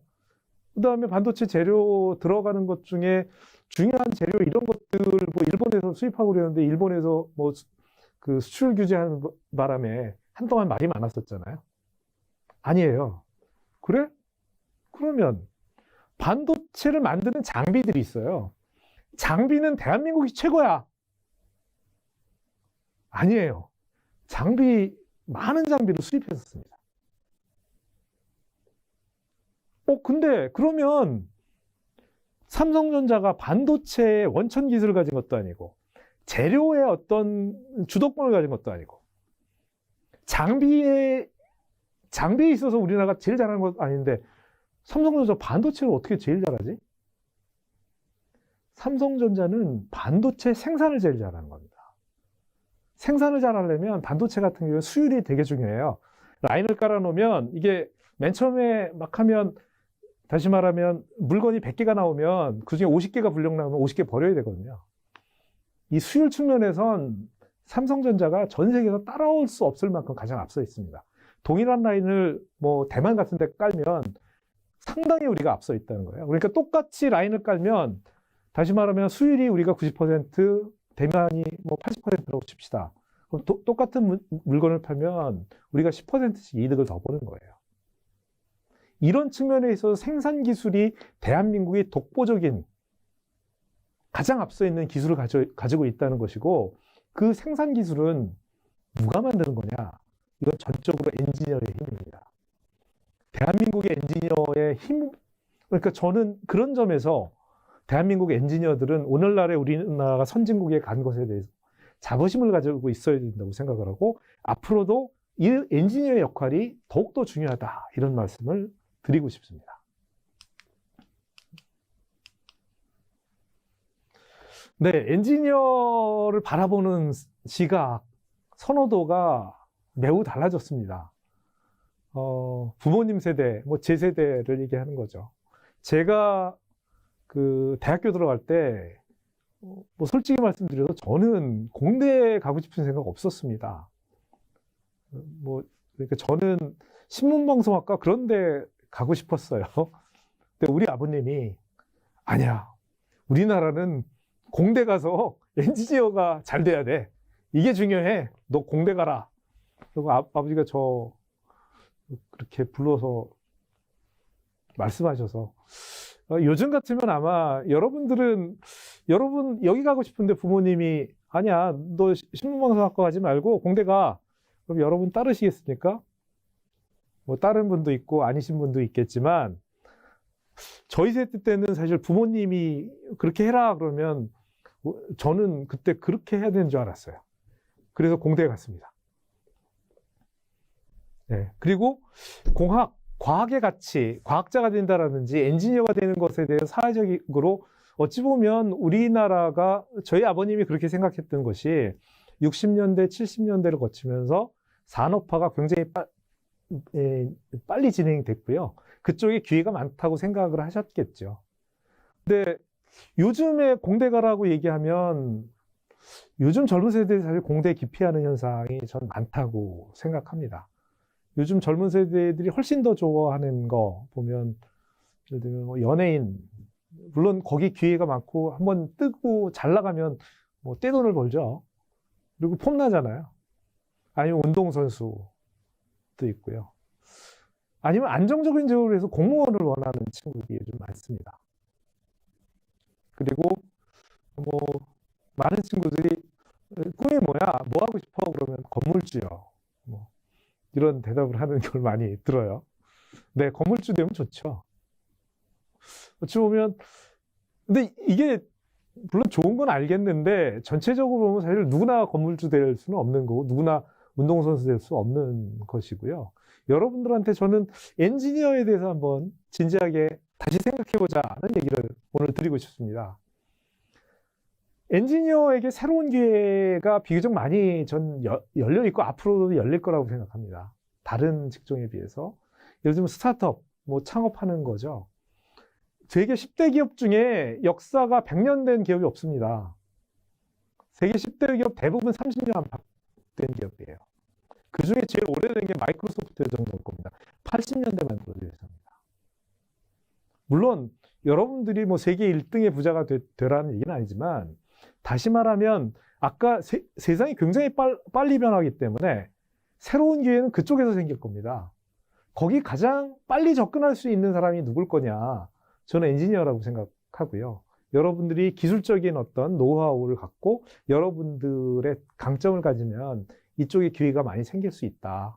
취업도 물론 중요하겠지만 취업의 기회도 우리나라가 아까 제조업 선진국이기 때문에 다른 분야에 비해서 압도적으로 취업률이 높고 취업이 잘 되는 건 이런 이유입니다. 또 다른 형태의 새로운 기회가 있습니다. 이건 한 20년 된 얘기인데요. 미국 월스트리트에서 그동안 금융이나 뭐 이런 거 하는 사람, 주로 뭐 경영학과 나오고 뭐 이런 사람들을 뽑아서 썼어요. 그러다 보니까 이 양반들이 기술이나 IT나 이런 거 잘 이해를 못하는 거야. 그래갖고 어떤 일을 벌였냐 하면 MIT에서 컴퓨터공학하고 전자공학하고 기계공학 한 사람을 그 은행이라 해서 뽑았습니다. 투자하는 사람을 뽑았어요. 그래서 이 사람들한테 경영을 가르쳤더니 문과생들한테 공학을 가르치는 건 거의 불가능하거든요. 근데 그 사람들이 되게 잘하더라고요. 지금 월스트리트 가면 이 공대 출신이 상당히 많이 들어가 있습니다. 물론 수학이나 과학하는 사람도 많이 있어요. 이게 미국 사회가 갖고 있는 저는 이 선진성이라고 생각하는데, 근데 우리나라에서 이런 일이 이제 벌어지기 시작했어요. 뭐냐면 지난해 보험사, 카드사, 이공계 채용 인력이 다시 말하면 예전에는 여기에서 주로 뭐 재무하고 경제, 경영 이런 사람들을 주로 회계하는 사람을 주로 뽑았다면 이과생들을 왕창 뽑기 시작했습니다. 왜? IT 시대에 뒤떨어져서는 생존할 수 없다라는 거죠. 그러니까 공학하는 사람, 엔지니어가 저런 이전에는 엔지니어가 가지 않았던 곳에서 엔지니어를 뽑는 것이 지금 우리나라에 이제 막 시작되고 있고 급격하게 확산될 겁니다. 엔지니어의 기회는 더 많아질 것이라고 생각합니다. 제 대학교 동기 중에 은행에서 일하는 친구 있습니다. 원래 그 친구 예전에 현대자동차 다니던 친구인데요. 지금에서 무슨 일을 하냐면 회사에서 은행에서 어떤 기업에 제조업이죠. 뭐 돈을 빌려줄지 안 빌려줄지 아니면 창업하려고 하는데 투자를 할지 말지를 결정하는 데 있어서 공학도로서 그것을 평가하는 일들을 하고 있어요. 이런 일들 앞으로 많이 생길 겁니다. 네, 요즘 디지털 전환이라고 하죠. 모든 시스템이 디지털로 전환됩니다. 따라서 AI, 빅데이터, 그 다음에 5G 이동통신 이런 것들이 예전에는 그냥 전자공학 아니면 컴퓨터공학, IT 분야의 기술적인 한 분야라고 생각했다면 이런 것들이 기존의 다른 비즈니스하고 엄청나게 결합되고 그다음에 모든 비즈니스가 플랫폼 중심으로 굴러가게 될 겁니다. 다시 말하면 이걸 우리 디지털 대전환이라고 얘기하는데 이 디지털 대전환이 여러분의 엔지니어에게 새로운 기회를 마련해 줄 것이다. 다시 말하면 우리나라에서는 엔지니어가 원래 중요했지만 앞으로 이런 새로운 기회 때문에 더욱더 중요해질 것이다. 이렇게 생각합니다. 네, 그럼 뭘 해야 될까요? 엔지니어가 중요한데. 네, 여러분들 금호공대 입학하시면 됩니다. 네, 금호공대는 국립대학들이 굉장히 많이 있습니다. 대부분의 대학들이 그동안 종합대학으로 나가려고 등치를 키웠는데 금호공대는 한 우물을 팠습니다. 공학 한우물을 봤고요. 물론 금호공대에도 예를 들면 경영학과나 그다음에 화학생명과학과는 그 자연과학, 과학을 하는 데고요. 경영학과를 빼놓고 나머지는 전부 다 이공계라고 보시면 되겠습니다. 기계계열, 전자계열, 그다음에 건축하고 토목, 그다음에 산업공학, 컴퓨터 계열, 그다음에 화학 소재, 화공 뭐 이쪽 계열, 환경공학, 그다음에 융합 분야도 있습니다. 최근에 저희가 수리 빅데이터 학과라든지 메디컬 IT 융합공학과라는 것들이 있습니다. 이런 것들이 이제 신산업 분야가 될 텐데요. 그런 것으로 저희 학교가 구성이 되어 있고요. 네, 우리 대학에서는 글로벌 아이콘이 저희 인재상입니다. 여러분 한 사람 한 사람을 글로벌, 그러니까 미래 4차 산업혁명을 선도하는 글로벌 아이콘으로 키우는 것이 저희 학교의 목표입니다. 네, 공대 그러면 이미지가 아까 엔지니어 그러면 기름칠이었지만 공대 그러면 맨날 전부 다 자복고 있고 뭐 망치 두드리고 있을 것 같은데 금호공대 한번 방문해 주세요. 벚꽃 봄에 엄청나게 예쁘게 핍니다. 여름, 가을, 겨울, 사시사철 금호공대 굉장히 이쁜, 한번 와보신 분들이 여기 공대 맞아요? 할 만큼 저희 캠퍼스 전경도 좋고 건물들도 상당히 이쁘게 잘 지어져 있습니다. 한번 꼭 방문해 보시기 바랍니다. 네, 그리고 공대는 공대다워야 되죠. 세계 최초로 5G 28기가 테스트베드를 구축했습니다. 세계 최초입니다. 28기가 뭐야? 요즘 여러분 휴대폰 쓰는데 5G 쓰시죠? 그거 똑같은 거 아니야? 여러분이 쓰시는 게 3.5기가입니다. 28기가는 아직 상용화되어 있지 않고요.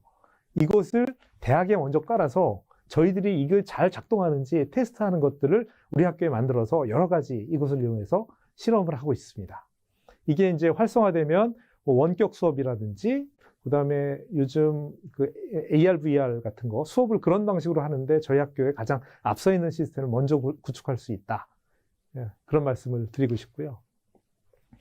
아까 4차 산업혁명 얘기할 때 그 스피드 팩토리, 그 아디다스 스피드 팩토리 말씀드렸잖아요.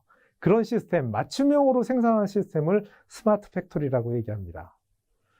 금호공대가 가장 잘하는 것이 스마트 팩토리 인력 양성하기 위해서 저희 학부, 대학원, 그 다음에 기업에 있는 분들도 교육할 수 있는 종합적인 시스템을 구축하고 있습니다. 이 부분에 있어서는 금호공대가 전국에서 가장 잘 나가고 있다. 이렇게 말씀드릴 수 있을 것 같고요. 그 다음에 대학이 사실은 이 산업을 이끌고 가는 역할을 해야 됩니다. 예전엔 대학에서 공부하고 뭐 논문 쓰고 끝이었는데 공대에서는 아까 실용적인 거 한다고 그랬죠. 논문을 쓰는 것도 중요하지만 새로운 기술을 개발을 해서 특허 만드는 게 진짜 중요합니다. 특허를 만드는 게 중요한 게 아니라 특허를 가지고 그 특허를 이용해서 기업이 물건을 만들어서 돈을 버는 게 진짜 중요하죠. 그래서 대학에서 만든 특허를 이용해서 사업화를 하고 기업을 만들고 하는 것을 지원하는 정부에서 지원하는 연구개발 특구라는 게 있습니다. 금호공대가 구미의 핵심 기관으로 되어 있습니다. 따라서 저희가 스마트 팩토리나 제조 혁신과 관련돼서 기술을 개발하고 그것을 기업체에 이전을 하고 그래서 새로운 기업들이 만들어지고 하는 것의 중심 기관으로 활동을 하고 있습니다. 이런 내용들은 밖에서는 잘 모르시는 내용일 거예요. 네, 여러분 관점에서는 그것도 중요하지만 취업이 중요하죠. 공대 가면 취업 잘해? 네, 요즘 사실 일자리 문제가 어려워서 취업률이 조금씩 낮아지고 있긴 하지만 금호공대는 취업 잘하는 대학으로 명성을 날렸고 취업의 질이 매우 중요합니다. 어디 가냐가 아니라 우수한 기업에 굉장히 많은 학생들이 취업을 하고 있습니다. 저희들이 1학년 여러분들이 들어오면 1학년부터 4학년까지 취업에서 나중에 좋은 데 갈 수 있도록 저희들이 역량 개발을 잘 하고 있고요. 네, 우리 졸업생들 어디 가느냐 보면 이렇게 비켜야지 잘 보이겠네요. 네, 대기업, 중견기업 많이 가고요. 저희들이 대기업 취업률이 40% 이상 되는데요. 국책기업, 국책연구소라든지 기업연구소, 그다음에 대학원 진학하는 친구들도 많이 있고 최근에 사실 저는 창업을 적극적으로 권하고 싶습니다. 도전 정신이 있는 사람, 네, 창업을 해보라고 기회가 많다는 얘기. 여러분들이 정말 도전 정신이 있고 적극적이고 한번 내가 개척해보고 싶다 그러면 우리나라엔 지금 이 창업하는 사람이 필요합니다. 네. 이 졸업생 인터뷰를 하나 따왔는데 대학에서 활동이 그냥 수업 듣고 하는 것이 아닙니다. 금호공대의 자랑거리 뭐냐면 다양한 동아리 활동, 여기서 저희들이 뭐 차도 만들고요. 그래서 이 학생 같은 경우에 대학 취업 동아리, 그다음에 모형차 만들기, 로봇 경진대회 활동을 해서 밖에서는 잘 모르시는데 전국에서 이루어지고 있는 그 특허 경진대회 같은 경우에 금호공대가 전국에서 성적이 가장 좋습니다. 최근 5년 동안. 그런 뭐 발명품 만들고 이런 활동이 굉장히 활발하게 돼 있고 그것을 통해서 이 김윤목이라는 졸업생은 최근에 삼성전자에 취업을 했습니다. 여러분도 뭐 같은 길을 걸을 수 있다라고 말씀을 드리겠고, 이런 제가 무슨 교훈이 되는 이야기 뭐 이런 얘기 해달라고 그러면 뭐 가끔 하는 얘기가 이 얘기입니다.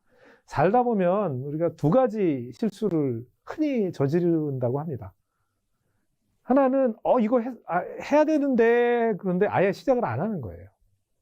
여러분 그런 거 많으시죠? 이거 해야 되는데 싶은데 막상 시작이 잘 안 돼.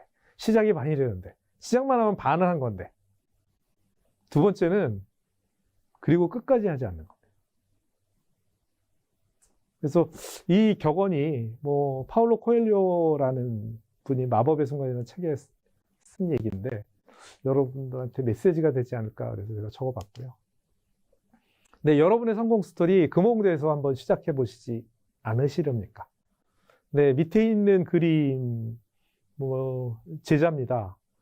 지금 카이스트 교수입니다. 김영수 박사이고요. 얼마 전에 와인의 눈물이라고 와인 보면 와인잔 밑에 이렇게 그 패턴이 새겨지는데 그 원리를 세계 최초로 구경했어요. 그래서 굉장히 유명해졌는데요. 네, 김영수 박사 있고. 네, 오른쪽에 있는 그림 보면 저게 사실 금호공대 오면 금호공대 좋은 사람 많고 좋은 교수님 많이 계십니다.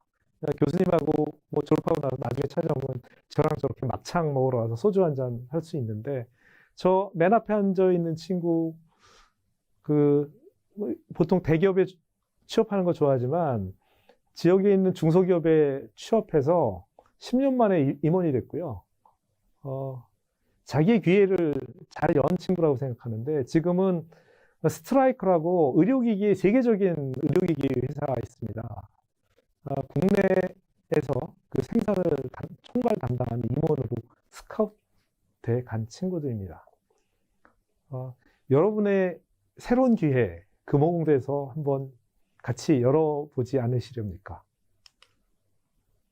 네, 제 오늘 말씀이 좀 길었는데요. 네, 제 강연은 뭐 이 정도로 마치고 여러분들하고 Q&A 시간을 좀 갖도록 하겠습니다.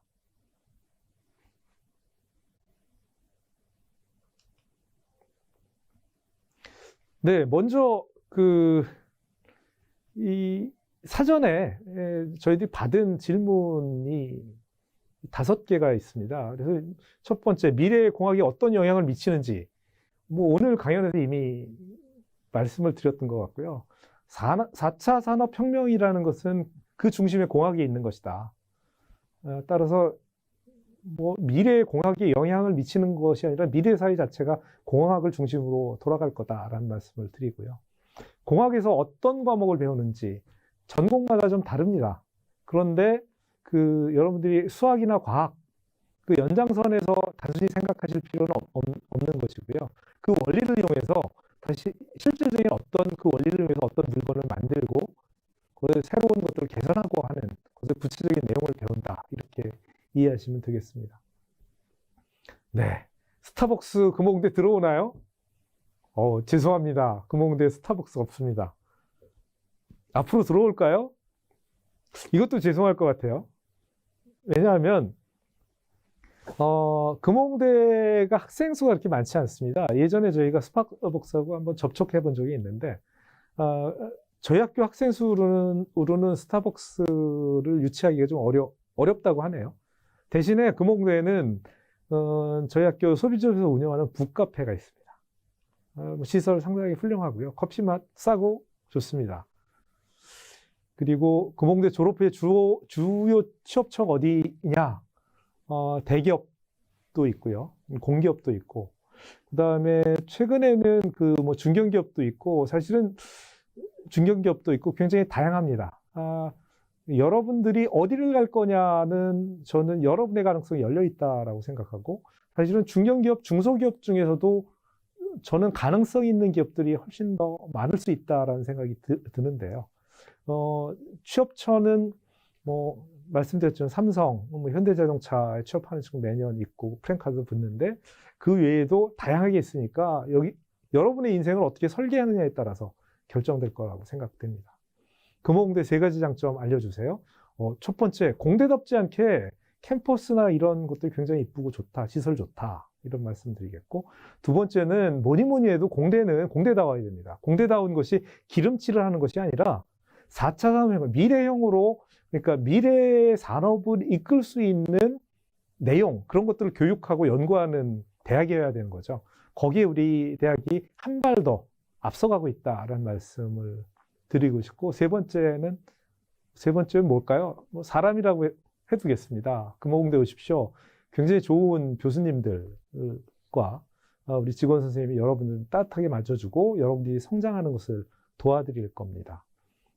그래서 여러분 금호공대 오시면 총장실도 열려 있습니다. 아니면 저녁 시간에 저랑 뭐 막창에 소주 한 잔 해도, 아직 고등학생이니까 안 되겠네요. 학교 들어오시면 그렇게 했으면 좋겠습니다.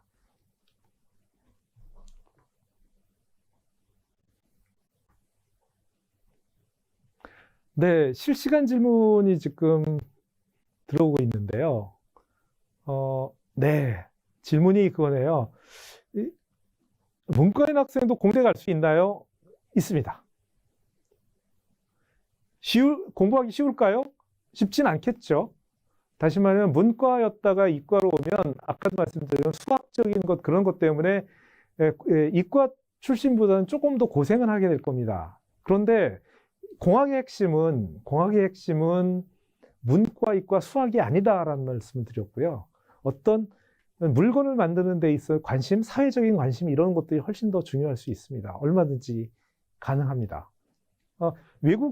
실제로 미국이나 이런 데서는 고등학교에 문이과 구분이 없고요. 그 다음에 우리나라에서 지금 고등학교 교육과정 문이과 구분 없앴잖아요. 물론 시험 볼 때 여러분들이 이 선택 과목 뭐 다른 것들이 있지만, 여러분의 인생이 고등학교 때 문이과 그 과목 선택하는 걸로 끝났다고 생각하면 너무 서글프지 않겠습니까? 걱정하지 마십시오. 대학 들어와서 얼마든지 할 수 있습니다. 네, 오늘 저희 재학생들도 들어왔네요. 광시스템공학과 그 재학생이신데, 공학과 외국어 능력을 키우는 것이 시너지에 대해서 어떻게 생각하느냐? 네, 이거는 공학뿐만 아니라 외국어를 잘하는 게 사실 되게 중요합니다. 왜냐하면 우리나라 이미 세계적인 나라가 됐잖아요. 그러니까 특히 공학을 하는 데 있어서 앞선 것들의 기본적인 언어가 우리말이 아니라 영어입니다, 자료들이. 따라서 공학을 잘하는 데 있어서 영어 능력이 있는 것은 매우 중요합니다. 근데 영어를 못하기 때문에 공학을 못한다라고 얘기는 할 수 없기 때문에 여러분들에게 가능하면 저는 뭐 솔직히 얘기하면 수학 잘하는 거 중요하지만 여러분의 미래를 위해서는 영어에 좀 더 일찌감치부터 투자하라는 얘기를 꼭 하고 싶습니다.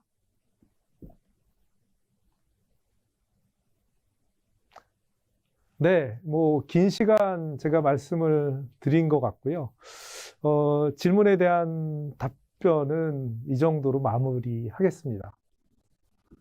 네, 여러분 오늘 어떠셨나요? KIT 미래공학도 프롬 2020년 첫 번째 강의였는데, 제가 뭐 비대면이긴 하지만 우리 공학에 관심 있는 분들 앞에 있어서 얘기하다가 좀 흥분하기도 하고 기분 좋게 저는 강의를 했습니다. 여러분들은 어떻게 들으셨는지 모르겠습니다. 실제 이 강연이 강당이라든지 좀 다른 공간에서 여러분들과 비대면이 아니라 대면으로 이루어졌으면 하는 바람이 있었는데, 지금은 코로나 상황이라 비대면으로 진행한 것에 대해서 좀 죄송스럽게 생각하고 다음 기회에 꼭 이렇게 오픈된 공간에서 같이 얼굴을 맞대고 눈을 맞추면서 여러분과 함께 이야기할 수 있는 시간이 되기를 기대해 봅니다.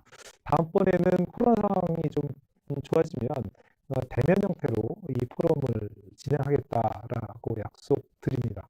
네, 오늘 미래공학도 포럼 참여해 주신 우리 고등학생 여러분, 그리고 학부모 여러분도 계실 것이고 우리 재학생들도 있었네요. 참여해 주셔서 감사드리고요. 네, 코로나 시국이라고 하는데 아마 조만간 해결될 것 같습니다.